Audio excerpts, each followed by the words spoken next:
Chicken barbecue করার জন্য আমরা 12 জন বন্ধু একত্রিত হই, যার কারণে 3টি মুরগি কেনা হয় এবং 3টি মুরগিকে প্রত্যেকটি মুরগিকে 4 ভাগের একাংশ হিসেবে করা হয়।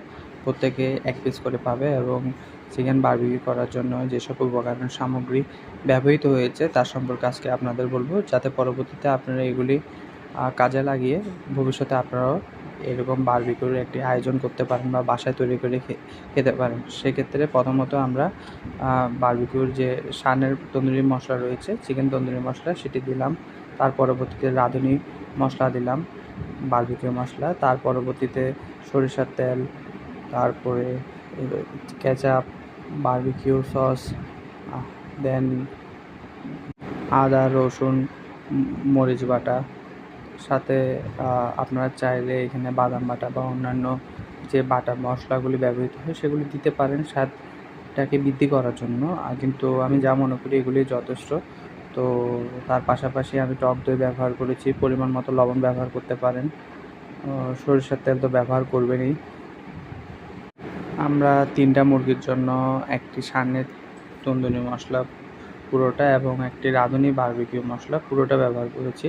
আপনারা চাইলে একটা সানের তন্দুরি মশলা আর একটা রাঁধুনি বারবিকিউ মশলা অর্ধেক ব্যবহার করতে পারেন, দুটি পুরোপুরি ব্যবহারের কোনো প্রয়োজন নেই। তাও আমরা যেহেতু কিনেছি পুরোটাই ব্যবহার করেছি।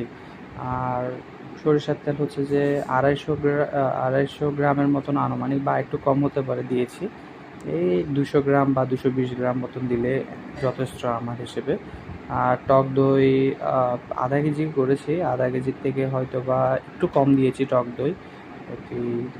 আশা করি এভাবে করলে আপনারা ভালো করে করতে পারবেন এই আর কি।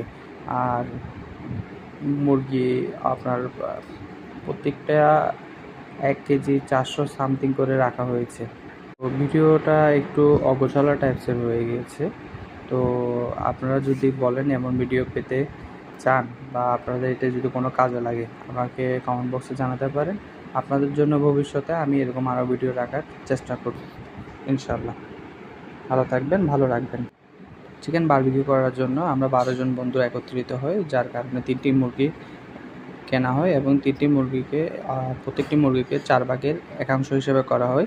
প্রত্যেকে 1 পিস করে পাবে এবং চিকেন বারবিকিউ করার জন্য যেসব উপকরণ সামগ্রী ব্যবহৃত হয়েছে তার সম্পর্কে আজকে আপনাদের বলবো, যাতে পরবর্তীতে আপনারা এগুলি কাজে লাগিয়ে ভবিষ্যতে আপনারাও এরকম বারবিকিউর একটি আয়োজন করতে পারেন বা বাসায় তৈরি করে খেতে পারেন। সেক্ষেত্রে প্রথমত আমরা বারবিকিউর যে সানের তন্দুরি মশলা রয়েছে, চিকেন তন্দুরি মশলা সেটি দিলাম।